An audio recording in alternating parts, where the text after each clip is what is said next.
Hi guys, it's Kamil here, and I'm coming to you with the book number 4, Yoko Ogawa's The Memory Police, the fourth review of the International Booker Prize longlisted book. A dark, feeling like a wrong step away dystopian novel. Probably the most widely read book on the long list, so far at least, right?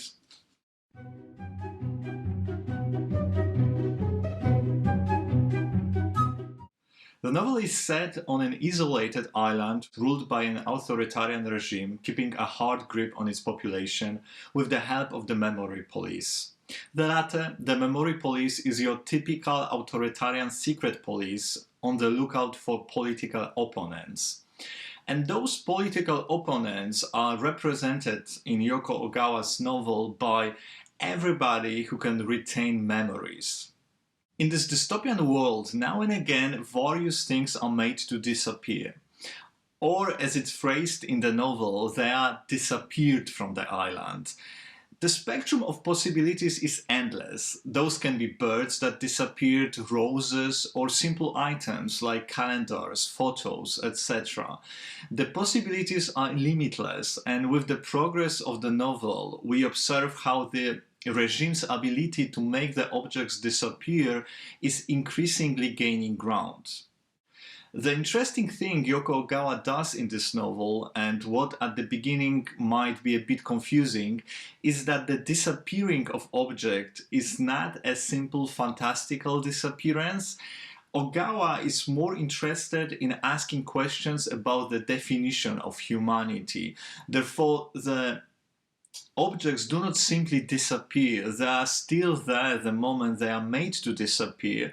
What changes though is people's emotional connections to those objects, to those things, the memories related to those objects. What disappearance means then is that you lose the ability to identify those objects and the knowledge of how to use them and the memories related to them. And that is enough, as the fact alone of not being able to name the things, understand them, and recall them from the memory is so uncomfortable that the population of the island, after a disappearance happens, is eagerly giving them away or burns them away in their gardens. Of course, with the exception of those few who still remember being unaffected by the regime's godlike powers.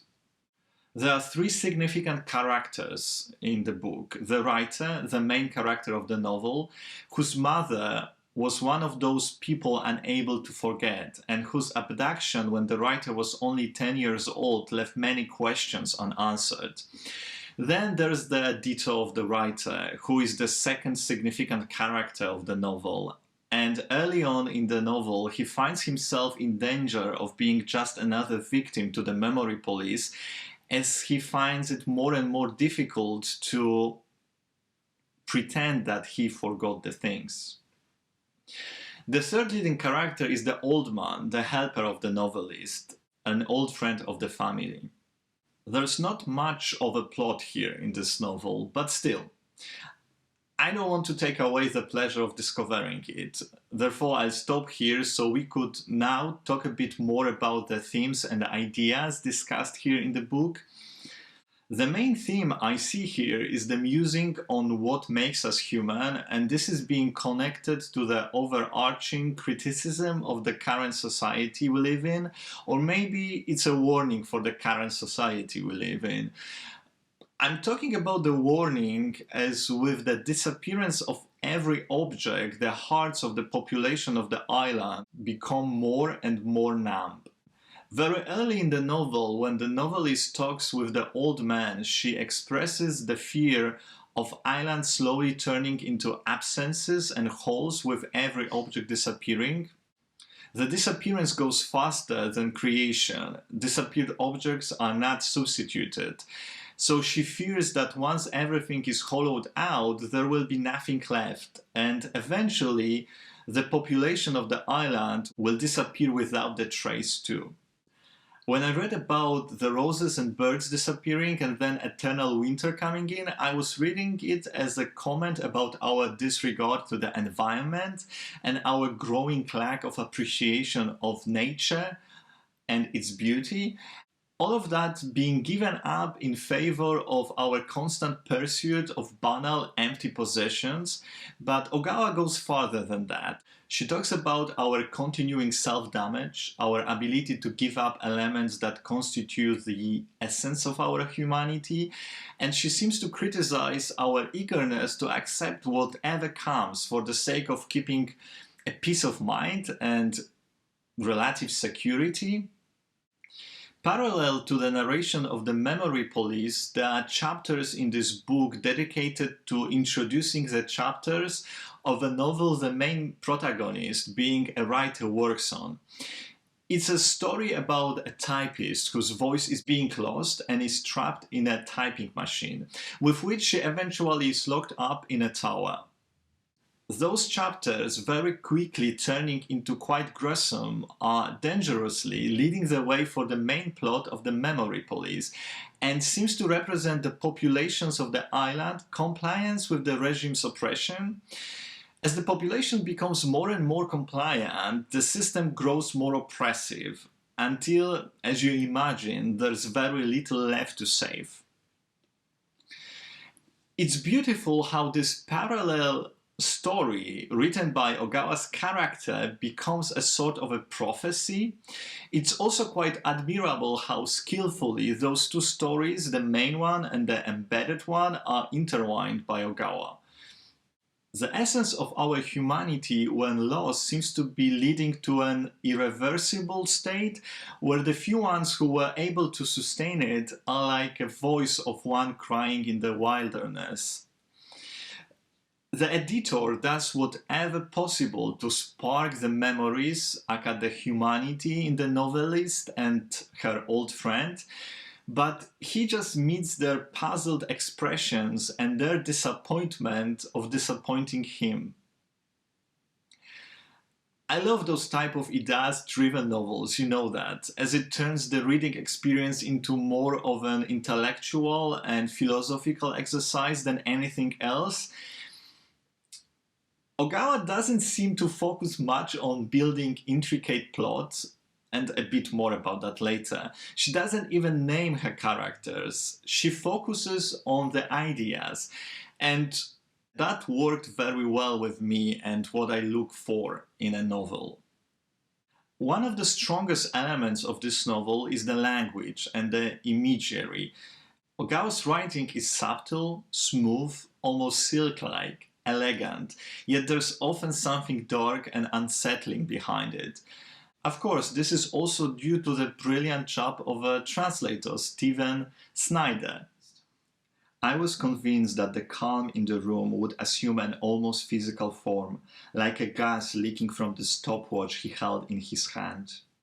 The gaseous calm emanating from his hand crept along the floor of the classroom, accumulating in the corners and eventually coming to rest on my hands. It felt chilly and oppressive.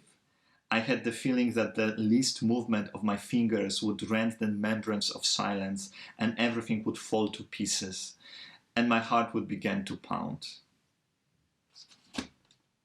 I also loved how slowly Ogawa builds the narration, taking her time to construct the images, depicting a character looking through the window in a dimmed light, for instance. It's stunning. It makes it easy for a reader to immerse oneself in the novel. Now, a few plot elements I found lacking. This is a novel about ideas. The plot is secondary, but I couldn't be blind to the fact that there were quite a few holes in terms of plot decisions that were puzzling me. The first one. There's a scene where the DNA tests are being mentioned. Those tests are being discussed as the ones used by the memory police to discover the genes responsible for retaining memories in those few people opposing the system. And a few pages later, there's another scene where the son of a professor, the professor is on the run, is clipping his fingernails in the writer's, the main protagonist's house. And it seems to be suggesting, maybe not in the most subtle way, but still, that those going to be found by the memory police and the writer will become somehow entangled in the case, But no, it's never mentioned after that. Then another element, and that was really pissing me off. The memory police is almost an omnipresent secret police, therefore I couldn't believe that they wouldn't be tracking or following the wife of the editors to find a link to the place he might be hiding in. I couldn't understand how the mode of passing the message to the husband was able to function in such an oppressive society while it was still so primitive. Then there's a scene of smuggling forbidden objects, and that one felt almost like an archetype you could pick up from every crime novel or crime movie. You know, one of those scenes where the character is on the verge of being captured, but due to a lucky coincidence he is saved. That felt quite lazy, I must say. Of course, those elements are not overshadowing a very good book and my experience reading it, but those are affecting what otherwise would be an excellent book, as the ideas explored here are fascinating and the way Ogawa goes around it is quite brilliant. This is a novel gentle in its delivery yet very powerful, the one that carries a lot of thoughts for the reader to decipher.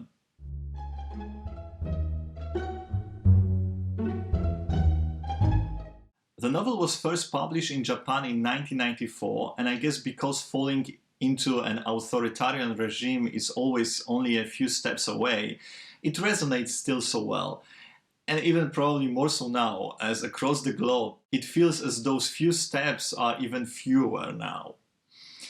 And it does feel like a book for current times because of that.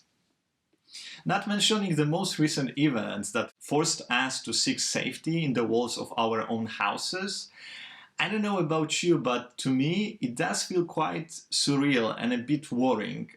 I know it's only for our own safety and I do stay home as that's a responsible behavior now, but the fact that your freedom is limited and your life confined so much, it's scary and it rings those worrying bells in my head. Ogawa as a teenager read Anne Frank's diary, and the confined places Anne Frank hid in are also used as a plot device here in this novel. It's also fascinating how strong cultural significance Anne Frank's diary still holds, as this diary is also being mentioned in another book, a long-listed book that I just read, The Discomfort of Evening by Marieke Rijneveld. But I'm digressing here. One might ask if the inspiration for creating a totalitarian state was Japanese fascistic past, the past that is pushed aside from the general memory in Japan, or at least quite significantly whitewashed. This is not Germany, guys. Japanese crimes of the Second World War are not discussed by kids in school, as it happens with Nazi crime in Germany nowadays. Following the article of Deutsche Welle, I found that the edition of the history textbook from 2017, used in more than 50 junior high schools across Japan, makes no mention of the over 300,000 deaths in Nanjing massacre of 1937. Also skips allegation that as many as 400,000 girls and women, mostly Koreans, were forced into serving as prostitutes for the Japanese military during the Second World War. The deeds of Japanese army officials, the war crimes, are hardly ever mentioned in history books. And there are many of those, like Hideki Tajo, Japan's prime minister from 1941 to 1944 and the chief of staff of the Japanese Imperial Army, who was responsible for the killing of 4 million Chinese, as well as conducting biological experiments on prisoners of war. Is that an inspiration for the character's troubles with the memory? The great thing about Ogawa's book is that she is not direct. So it's hard to tell if any of the historical regimes were an inspiration. However, the memory seems to be Ogawa's recurring theme, and of course she is not the only writer finding this characteristic of human mind so fascinating. But I read only one other book by Ogawa, and that was The Professor and the Housekeeper, the most popular one, I guess. And that is the story about the professor of mathematics whose short-term memory is affected and he can retain new memories only for 80 minutes. Here though, in the memory police, memories seem to be seen as a core element of our humanity, and once those are taken away bit by bit, the fall of darkness continues. Okay guys, let me know what did you think about the memory police if you read it, and if any of my thoughts aligned with yours. What did you think about the themes being explored here, and I'll talk to you soon. The next week with the shortlist reaction video, and then the next review comes the next weekend, as now I'm fighting with this giant.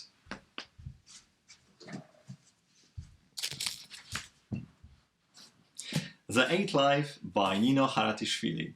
Okay guys, have a great weekend, stay safe, stay healthy, and I talk to you soon. Bye bye.